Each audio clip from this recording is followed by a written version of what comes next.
You're a mum, you're a mum, you're a busy mum. Come listen to the Busy Mum podcast. Life hacks and inspiration for the busy modern mum. So welcome to the podcast, Zoe. How are you this morning? I'm really well, Jackie. Thank you so much for having me on. No worries. So just a little bit of background between Zoe and I. Zoe was one of the first people that I met when I came over to Sydney, and I got stuck because I needed to go to the airport with my two babies. I had a 4-year-old and a 1-year-old, and I was really after some transportation with car seats, the baby car seats, because the taxis, I think they have a rule that you can take your babiys, but they're not strapped in, like you hold on to them basically. So they could go flying out anywhere. So I found these guys, ladies running errands. Is that right? Yep. And Zoe picked me up, I think. And that's how I came to know Zoe, and we had a really lovely conversation on the way to the airport. Because you were like a lifesaver. So, just talk to me a little bit about that. What's that all about? Wow. Well, Ladies Running Errands has just gone places that we never expected it would go. So it's we're 8 years in now, and the founder and owner of Ladies Running Errands is Maria Zinnius, who also happens to be my husband's auntie and my godmother, and also my 1-year-old's godmother. And she started the business after having a really tough time herself. She had gone through a really tough illness for several years, come out the other side of it, and she really needed to find something else to do. She was working in retail and retail management, and she needed a new path. And, having been so ill for so long and having all those doctor's appointments to go to, all the family were called upon to help out. And afterwards she was like, well, what do people do that don't have a big family network? We're a big fat Greek family. What do people do that don't have the big fat Greek family? And so that's where Ladies Running Errands really was born. And Maria started off with getting people to doctor's appointments, picking them up from day surgery, and just, watering their gardens while they're away and collecting the mail. But once I had my first child, Izzy, who's now 6.5, that's where the whole conundrum of how to get to the airport with children came up, because we had the same problem. You call a taxi, you've requested a car seat, they turn up, they either don't have a car seat or the one that they have looks like a first edition car seat. And, at a very stressful time when you're traveling for the first time with a baby, you're also forced to make this decision: will I compromise their safety on the way to the airport? So with the support of our online mothers group, which I'm sure you're very familiar with, Jackie, I think I've seen you in there a few times, Inner West Mums. You see me everywhere, all over socials. Yeah, you're everywhere. But Inner West Mums really supported us when we decided to go off in that direction. And we still offer all those other core services that we started out with, but we really found our niche was with getting families to and from with the correct child car seats. So it all took off from there. Yeah, it's really important, especially when they're so little. I remember once holding Bella, I think she was probably 2, and she was like monkey gripping me in the taxi, and I'm thinking, how is this legal? I know. How is this right? My baby weighed 8 kilos when she was 1 year old, and that she would have been it would have been legal for her to sit in the seat next to me in an adult seatbelt. And that seatbelt, the lap part of that seatbelt, would have covered all her internal organs, not her hip bones where a seatbelt's supposed to sit down. And even in a small collision or even just slamming on the brakes, that could have it hurts. Severed her internal organs. So it's a huge compromise in safety, and I'm not quite sure how it's legal, but it is. But we provide an alternative now, so you don't have to struggle. Yeah, exactly. It's really good, and especially because some of those flights are really super early in the morning, and no family member is really willing to help you at 4 a.m. They're kind of like, you're pushing. We're on the road. We're on the road from 2 a.m. because those families that wanting to get the bassinet seat on an international flight, they have to be the first one there at the check-in counter for an international. I think international opens at 3 a.m. So. Our first flights aren't until 6 out of Sydney Airport, but they want to be right there as soon as the doors open. So yeah, fair enough. And I know even with some of the airplanes now, I've noticed there's options where the seat, in economy, where the seat can actually accommodate for kids to sleep in. I don't know how it works. I haven't seen one in action, but I've seen the brochures on there, and I'm like, sky bed? Yeah, something like that, but you don't have to pay extra for it. It's just there. I mean, it's a good thing if they work out how to keep kids sleeping on on flights. Everybody wins. We just drug them up, honey. Oh gosh, I've never had to do that. I've got plenty of friends that have gotten the old bottle of Finnegan out, but I've never had to do that. But yeah, all of these plane pals, fly tots. You know, you can even take your own car seat on board now. Sometimes if you've got one of those narrow ones. Yeah, I did try to take a car seat with me once, and I was told I wasn't allowed. Well, I was told I wasn't allowed to, so I had to kind of leave it at the airport and pick it up on the way back. But then I was told in the plane, why didn't you bring a car seat? And I thought, oh my God. So I think this was a new rule that hadn't been teething issues. So like we just had to kind of put up with, you know, I think they both had their own seat at the time because we would have had the car seat, and like just trying to keep them in their seat when they're like anything below 4, they're kind of like not good to travel with. No. You know, like 5 and plus, I reckon they can kind of sit there a bit and colour in and watch the movies, and it's a joy for them. But anything before 4, I really struggled with. I remember travelling, and it might have been the flight that you took me on too. I had both my girls and I was flying to Perth. It was a 5-hour flight. Ben was supposed to come with me, but he had to go to Germany for work at the last minute. And I'm like, okay, I can do this. I can do it, you know. So I got up in the air, it was all fine, and then on the way down I had Bella. She was young enough to sit on my lap, and she just like weed all over me. And I was like, basically I got to the Perth airport and I came out and Maddie's going, Nanny, yay, and I'm like crying because I'm just covered in wee, and I just thought, oh my God, that's a nightmare. Kids are great, aren't they?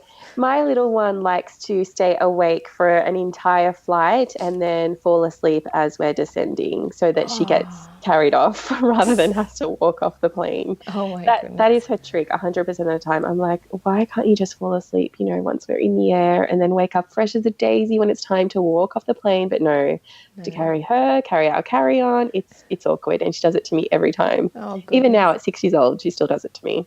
So just tell me about yourself. So I know you've got like 2 kids now, like you've got your 6-year-old and a 1-year-old. Like, yeah, ow, how is that age difference for you? The age difference is great, and I don't know why everyone doesn't do it. I mean, I do know, obviously, we can't all have 5-year gaps between our kids. And, you know, especially if you find your partner later in life and you kind of, you know, you need to pump out a few kids quite quickly. But fortunately for me, I met my husband 17 years ago, and we've been married now for nearly 14 years. So we had the luxury of time. Yes. And I always knew I wanted a fairly decent age gap. I mean, I think psychologists generally recommend that a 3-year age gap between children is ideal. And so we had planned, you know, at least a 3-year age gap. And then when our littlest was 3, we were like, no, let's give it another year. And then she was 4. And by the time she was 5, our 1-year-old Stacey arrived. So she was just born 2 months after our firstborn's 5th birthday. And it worked out perfectly because Izzy, who's our firstborn, had just started school. And she'd done almost a term of school, and then Stacey was born. And so I had the Easter holidays home with Izzy and Stacey. And then Izzy went back to school, and it was like having a newborn on their own, which is really handy. So I didn't feel like I was trying to juggle a toddler's activities and need. Like, toddlers are pretty high need. So I was glad I didn't have to juggle that. And Izzy was just so... She wanted this baby so much. She was begging me for a sibling. She was like putting the Greek guilt on me, like, am I going to die alone? Am I never going to be a big sissy? So we made her dreams come true with her little sister, Anastasia. Oh my God, that's so funny. My daughters are asking me for a brother. I'm like, I can't just like magically make that happen, you know? And even if we were...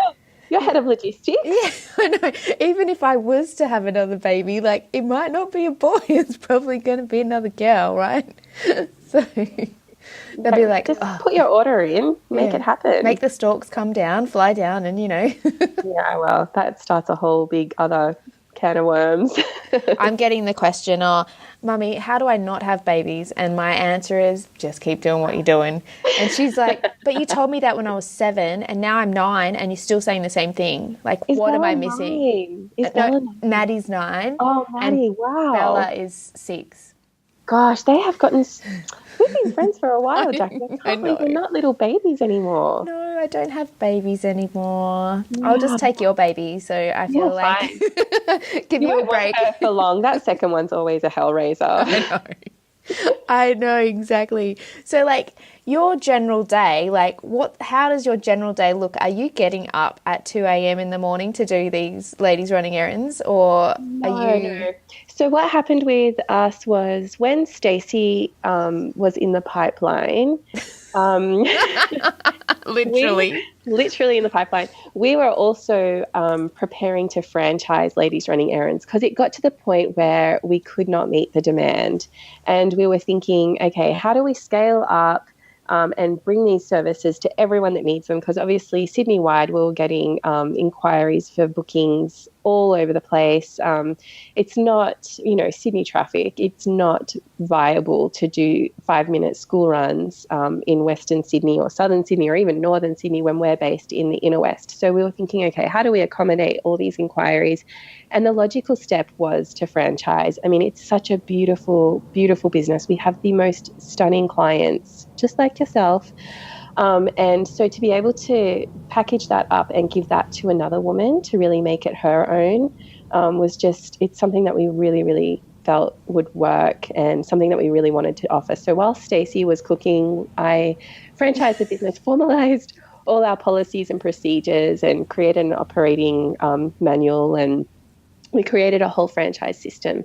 And so when Stacey was born, I stopped driving and became the franchise operations manager for Ladies Running Errands. So now I work from home, which is fantastic. Can you talk to me more about like how you franchise that? Like that's a big thing to do. Like where do you start, and like what would you have done differently? Like, or are you still learning? Like if they're for my audience, how would they say they've got an idea or they've got a business which is like different to yours but getting that demand, how would they go about franchising it?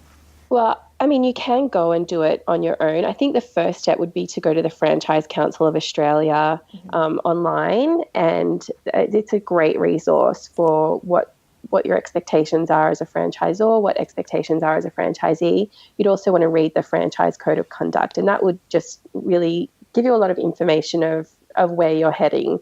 It is a huge deal to franchise. I mean, all of a sudden, you've got the livelihoods of your franchisees in your hands. And that's a huge responsibility. And you really, you have to fulfill that responsibility. So really think about if it's the right system for your type of business.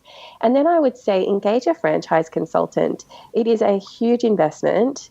It really is, but it is the best way of designing your franchise system so that it's compliant for one, but so that you're really adding value to your franchise system and really giving your franchisees value and creating a really rock solid and robust system for them to follow in terms of your branding and your operations and your marketing. We engaged a franchise consultant. We used James Cornan from the Franchise Institute, and he was fantastic. He guided us through step by step. He had a fantastic online program that I followed that really, it took me through step by step so that when it was time to do the legal side of things, we knew exactly what we were talking about. We knew exactly how we'd structure the franchise. And then we used a really fantastic franchise lawyer who just happens to be called the franchise lawyer.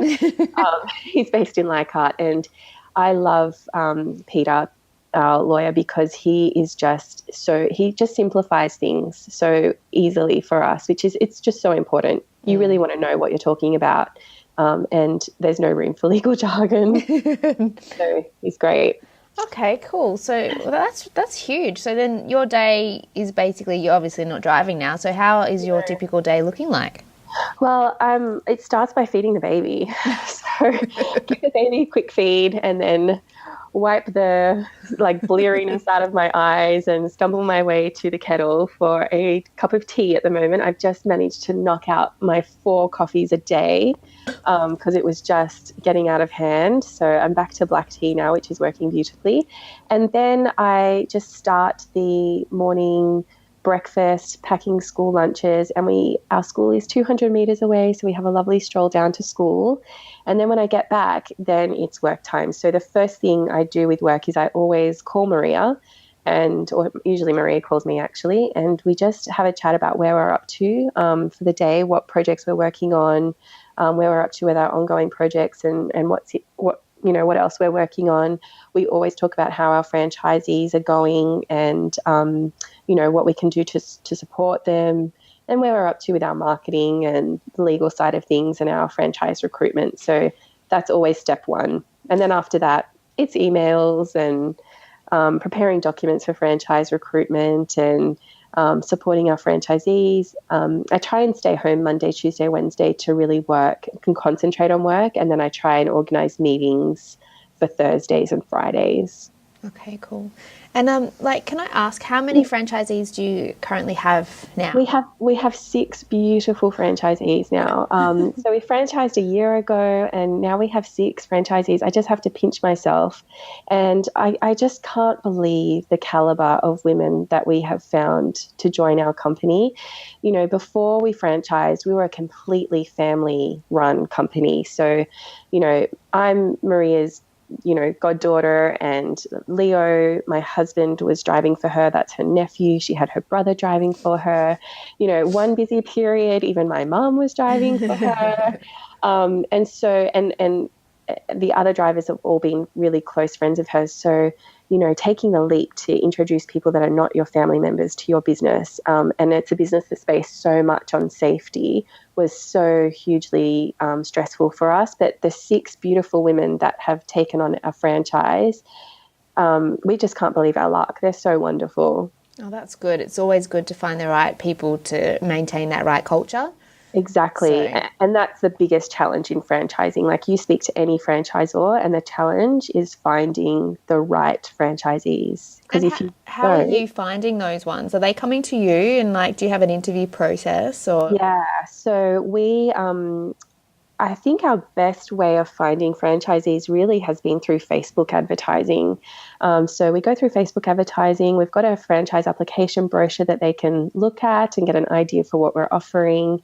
And then if it looks like something that they're interested in, they'll contact us. And Maria and I divide and conquer with the recruitment, because we each have our different methods, I suppose, of working out if this person's the best fit for our company and whether we're the best fit for them. So Maria likes to talk to them first and just hear their story, really, and just find out, where are they up to. All our franchisees are either mums with young children, or they're mums with older children that have kind of flown the nest or ready to fly the nest. And for our older franchisees, they've been treated pretty roughly by corporate. They've all been in corporate. And when you get to a certain age in an office, I saw it in the lab when I was a scientist, those women kind of in their 50s got treated like crap at work, because if they didn't take on board the latest software program within 5 minutes, then they were useless. And, they weren't respected so much for their experience and just the steadiness that they bring to a work setting and the reliability. Those women in that age group, they're turning up each and every day with no fuss, no muss, and they're just workhorses, and they're so underappreciated in a corporate setting, I've found. And so these women that have joined our company as franchisees, they've pretty much had that experience themselves. And so now they're ready just to have a bit of ownership for themselves, and something that they can feel that they've achieved something, and they've got that sense of pride and ownership in their own business, but they're not doing it completely on their own, because my God, it's a minefield out there, Jackee. Oh, don't talk to me about that. I know. It's like no one really knows what we're doing. I think we just make it up as we go along. Oh, the goalposts are continually changing. I know. And we are the ones that are moving the goalposts as well. What we were happy with this year, we won't be happy with next year. Yeah, so absolutely. That's just the way the cookie crumbles. Isn't that from a movie? Yeah, I think so. I don't know which one. So what's the best advice you've received so far, Zoe? Well, I mean, so much advice, business advice. Most of it comes from Maria, honestly. Like, she is just so incredible, and just the way that she lives her life. You know, you've never met somebody with so much energy and vigor and vivacity at 2:30 a.m. every day.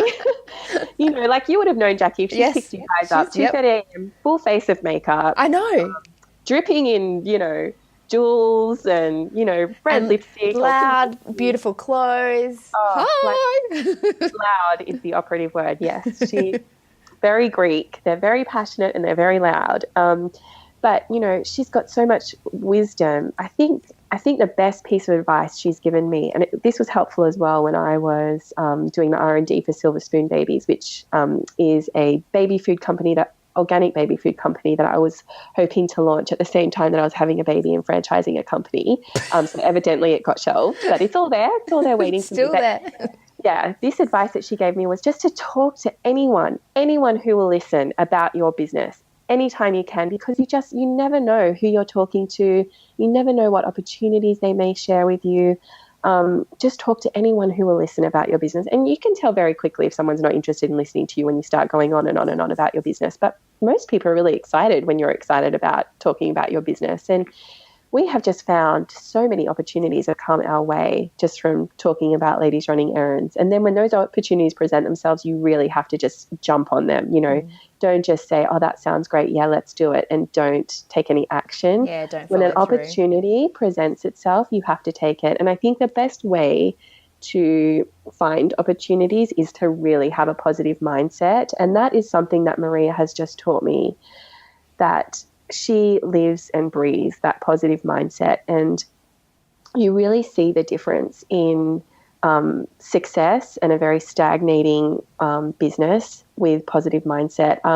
I'm not very new age kind of, you know, science based. You know, I believe that You're a bit woo-woo like me. I'm not very woo-woo. No? I mean, well, I'm a scientist, so, you know, I'm very much about data and methodology. So I'm not, but I look at Maria and I go, you know what, there is so much to be said for having a positive mindset and finding opportunities. So she's really taught me that. And the other thing is, you know, I find with other business moms that I know, they get really down when a new competitor pops up or a copycat pops up, and it just makes them almost feel like throwing in the towel because they've just done so much hard grafting and so much testing, and then someone just comes up and steals, basically, you know, they can even steal your product images and reuse them on social media, and, you know, just stealing your business model and stuff like that. So I would say when that happens, you just have to put your head down and run your own race and just stick to what you know you do best and just do it so well. So that's been great advice from Maria. Yeah, I mean, and I always found, like, you know, with haters, you always know you're getting big enough when the haters start coming in. I haven't got any hate. Milkman, no one. No one could hate No Milkman. one hates it, but like when you get haters or complaints and that, you're like, yes, we are big enough now to get complaints, you know? Because like that is a very positive way of looking at it. when you're really small, there's like everyone's going, yes, yes, yes. And as soon as you get big enough, like people will tell you their opinions. So, you know, when you get haters, you're like, yes, We've made it. I'm doing something right. Yeah, absolutely. But I mean, for us, it's always just go back, focus on what we do best. Think about our lovely clients and just, you know, run your own race. Don't worry about what the competitor. We have seen so many competitors in the last 8 years pop up and then just fall way to the wayside. Yeah. I haven't seen any of them. Well, I'm not going to name any names, that's for sure. No, don't. We have seen them pop up, especially around the inner west, and then they just die off because, you know, it's not easy what we do. Getting up at 2:30 a.m. It's hardcore. It's hardcore. Being up at 11 p.m. to pick up somebody from the opera house, it's not easy what we do. And, you know, the child car seat safety is very, very important. So I think that's where we've seen a lot of people pop up and then go, oh no, this is too hard. Yeah. So, and we're a regulated industry now. So since the advent of Uber, I think it came to Australia about 5 years ago. You know, they were operating illegally for at least 6 to 12 months when they were in Sydney. But since then, the RMS, or the Roads and Maritime Services, has devised a whole point-to-point transport commissioner. So now our industry is completely regulated. We all have to be compliant. Every driver is registered. They've all got police checks. Their license are managed through the point-to-point transport commissioner. And we all have to stay compliant and have audits and all the rest of it. So I think that has deterred a lot of our competitors now. Well, it's raising the bar to get in. And absolutely, that's always a good thing for people that are already in. Definitely. And I think it's when our clients find out that we are a regulated industry, I feel like it gives them a sense of security, because we're not just cowboys out there just, operating our own private, mum vehicles and, I didn't know it was regulated at all. That's news to me. It's quite new. The new regulation, the new regulating body that's been handed down is quite new. But I was happy to note that when it got dumped on us, all of our safety procedures that we already had were enough. So was that thank you to Peter and the franchise? You know what, actually, Jackee, I was just so lucky that when I worked as a scientist, I got put in the position of looking after our quality documents in a lab. And in a lab, we're regulated by a NATA. We have to comply with NATA standards, which are very, very stringent. And so managing all the quality documents in our lab gave me all the experience that I needed to transfer all of that to our franchise system. So it was me. It was all my experience working in a lab. So good. So it's weird the path you take to get to where you are. Similar to Ben, he used to work in a lab doing lab stuff as well.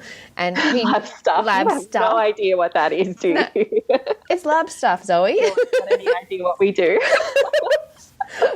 Well, I know there's policies and procedures because I see him do it, and he's in that lab making product for a long time, so he gets it.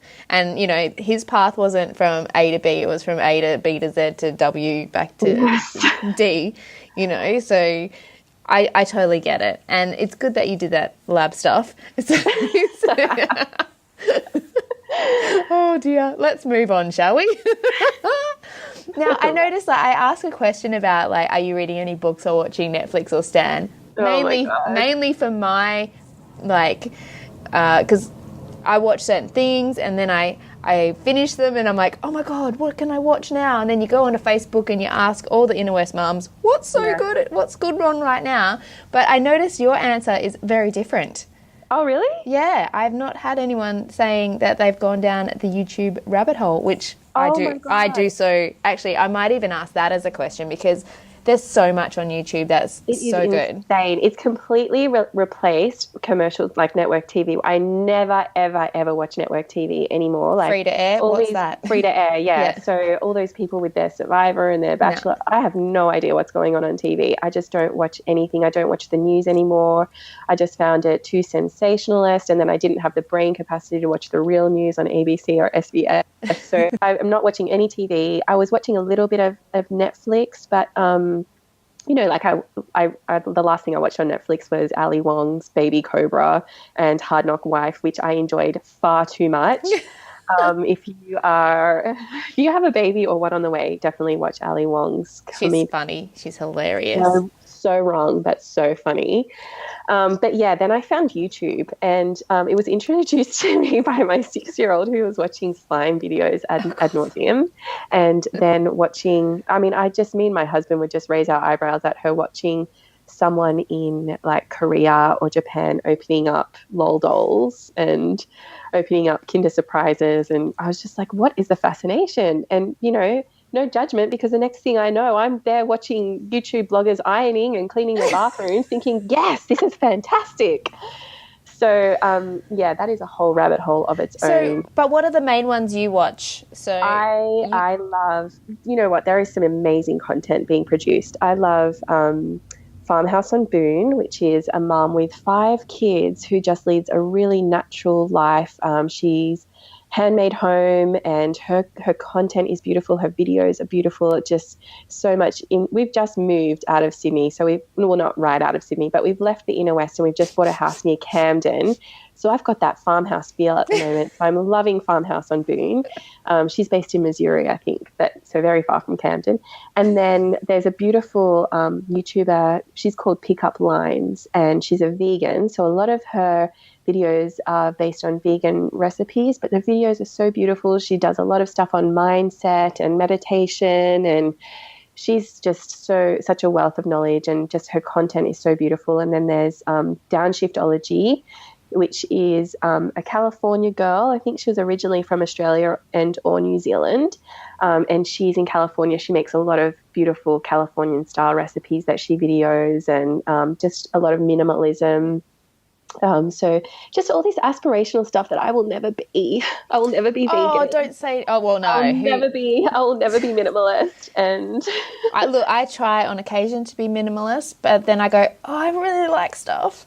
Yeah, you know, my kids really like stuff. Yeah, and I really like going to the shops and buying stuff. And then I go, oh, I don't need any more stuff. Then I throw out some stuff to bring some more bags in. And I just think, oh my God, Jackee, what are you doing? I know, it's a struggle. But vegan, that's never going to happen for me. Like, oh yeah, your whole family has to be on board with that. Yeah. And my husband, even when a vegan YouTube video was playing yesterday, he looked at me and he's like, please don't become vegan. When he met me, I'd been vegetarian for 7 years, and being Greek, that just wasn't going to fly. So he managed to get me to eat lamb one day, and I never looked back. Oh, lamb's so delicious. Lamb.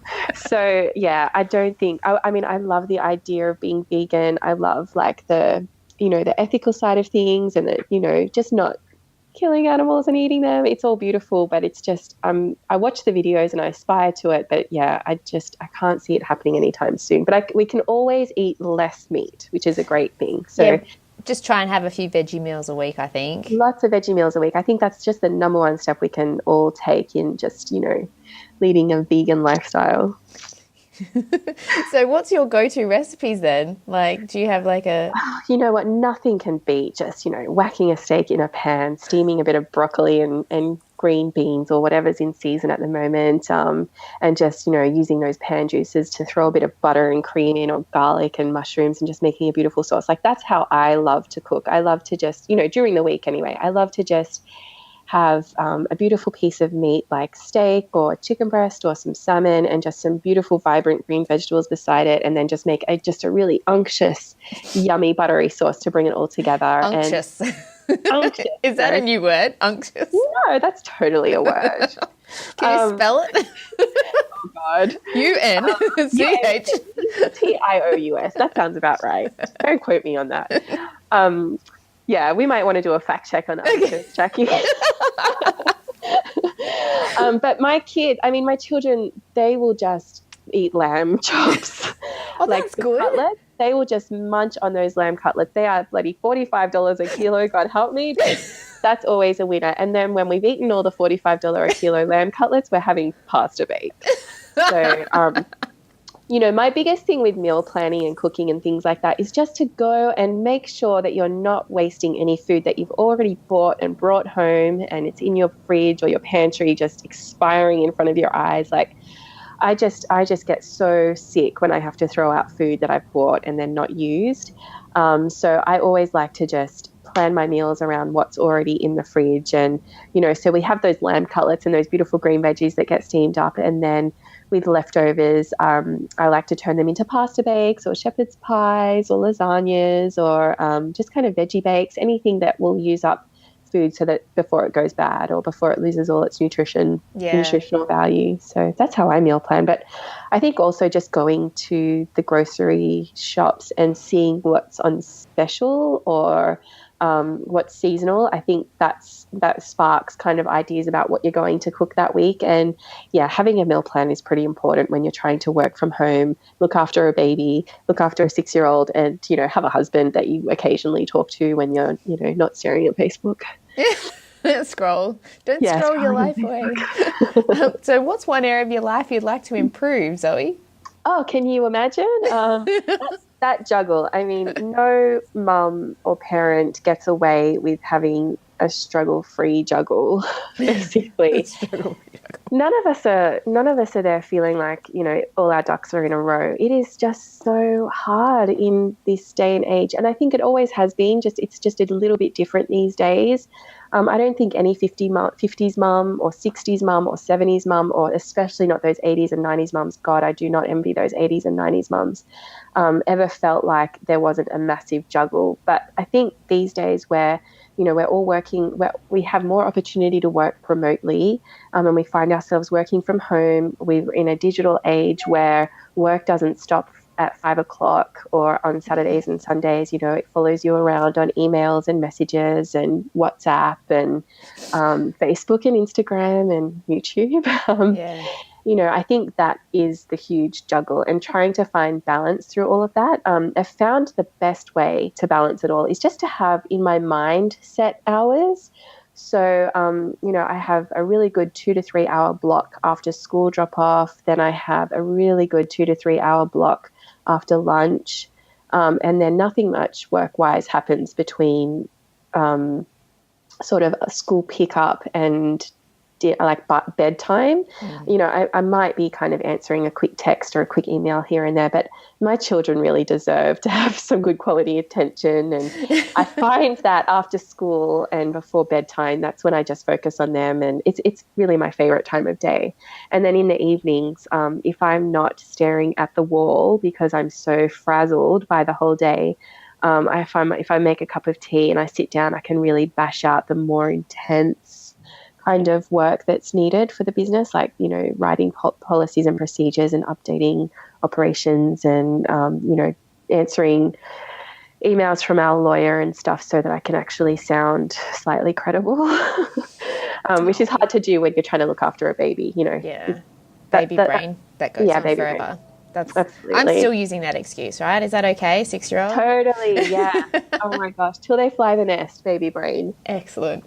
So how are you, each day, do you like have a daily hack to make everything kind of run a bit smoother? Like, is there a ritual that you enforce?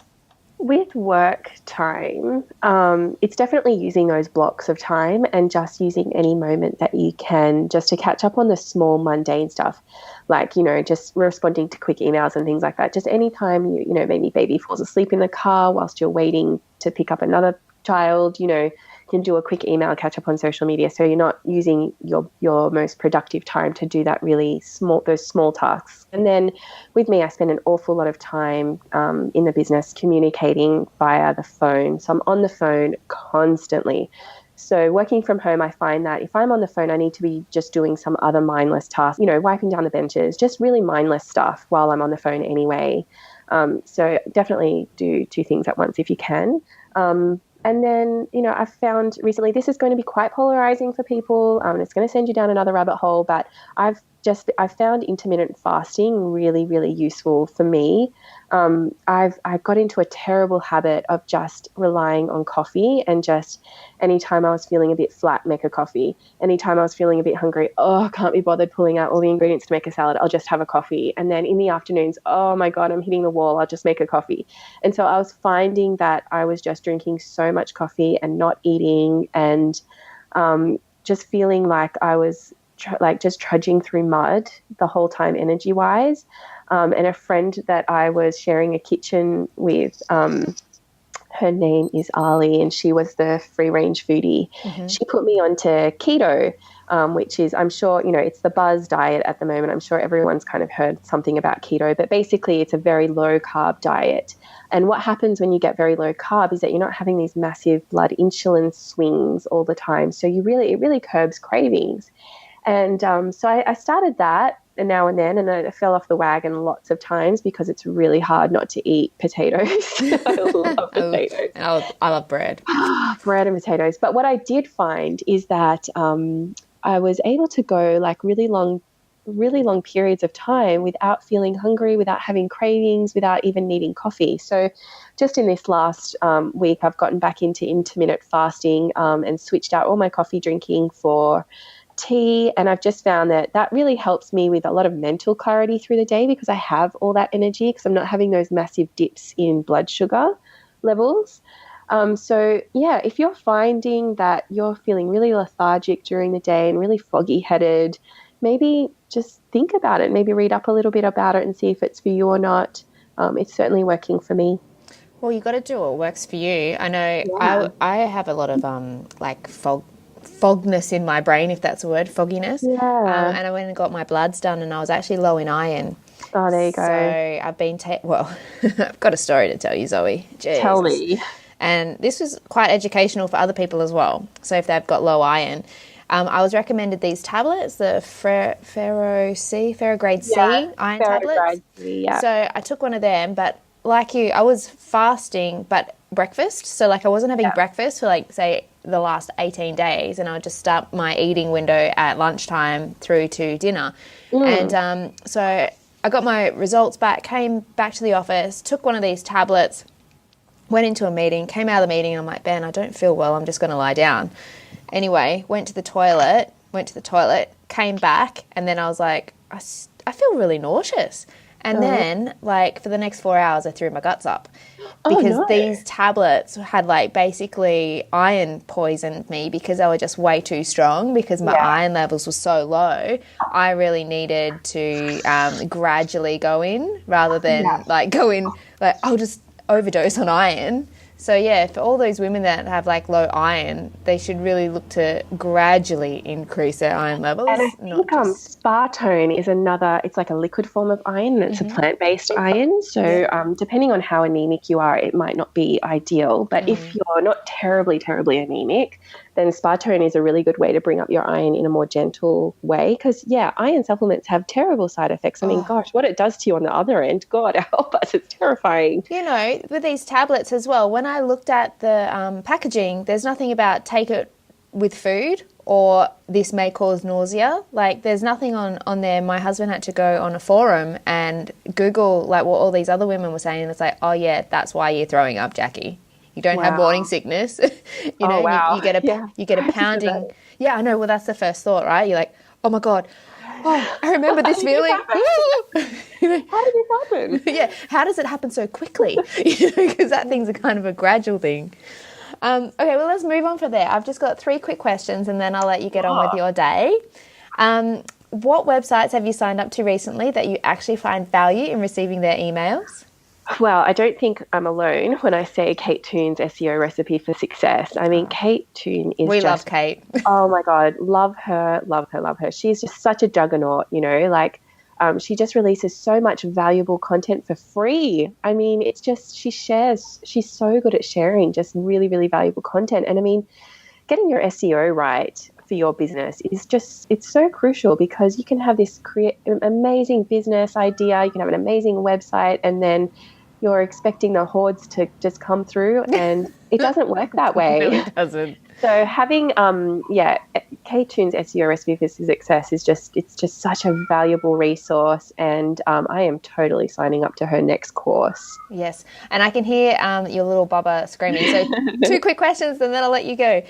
What's one piece of advice you would give your pre-baby self? Oh my God. When you finished eating your avocado toast, just go and just save all your money. I just can't believe how much more disposable income we had before kids. Yes. And we just squandered it. We didn't do anything really valuable with it, or our standard of living was just so much higher than it needed to be. So save all your money. If you're planning on having kids and you're planning on taking maternity leave, or you're planning on taking a massive pay cut before you even conceive, go on one income and just rework your lifestyle on one income, because you don't know how good you've got it when you've got 2 full-time incomes and no kids. Amazing. It's amazing. And final question, what is the most useful and useless baby item you have? Oh, okay. So useful would have to be the baby carrier. We had a Beyond, but it wasn't that great in the seat, so we upgraded to an Ergo, and that Ergo's been just fabulous from newborn to, I think Izzy was still in the Ergo when she was like 3.5, because she's quite little, and it goes up to about 22 kilos. But yeah, being able to put your baby in a baby carrier and have 2 hands free is so important. It's so good for baby. It's very good for their vestibular system that's developing, just to be carried a lot. Mm-hmm. And then, I mean, if you've got a toddler that you can just throw on your back and head through an airport, I mean, it's awesome. And useless baby item. Oh, You probably don't have any. I can't think of anything really. I mean, there's just a lot of things that I didn't bother about with the second time. Like, oh my God, my first baby's nursery was just, I must have spent so much money putting my baby's first nursery together. And my second baby basically lived in a cardboard box. No, she had the bassinet that my first baby had that 7 subsequent babies had used. So it was very well worn. But second baby just absolutely didn't get anything bought for her. But I can't think of any useless baby items, but just make sure you go out and get a carrier. Those things are just gold. Yeah, gold. Don't go anywhere without your carrier. Well, excellent. Well, thank you so much, Zoe, for being a part of the podcast this morning. It's been pleasurable speaking with you. Very great to catch up with you. Thanks for listening to the latest episode of the Busy Mum podcast. Don't forget to let your friends know and also subscribe to the iTunes channel and also my socials if you want to see what I'm getting up to. A brand new episode is out every Monday morning, just like clockwork.